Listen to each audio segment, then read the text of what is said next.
આપ જોઈ રહ્યા છો Lakhtar news update channel subscribe કરો, નોટિફિકેશન મેળવવા બેલ આઇકોન દબાવો। ભારતીય જનતા પાર્ટી યુવા મોરચા દ્વારા લખતર ગામના દિવ્યાંગ બાળકો સહિત પોલ લાઇન નીચેના બાળકોને પતંગ પહોંચાડી મકર સંક્રાંતિ પર્વની ઉજવણી કરી।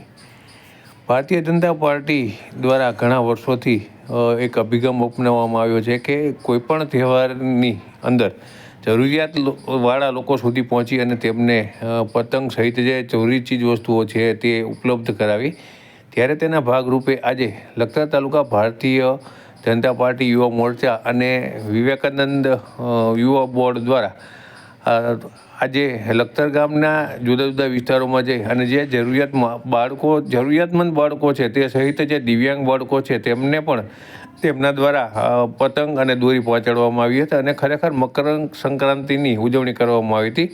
મકર સંક્રાંતિની અંદર દાન પુણ્યનું અનેરું મહત્ત્વ છે, ત્યારે તેમના દ્વારા પતંગ દોરીની દાન કરી અને આ તહેવારની ઉજવણી કરવામાં આવી હતી।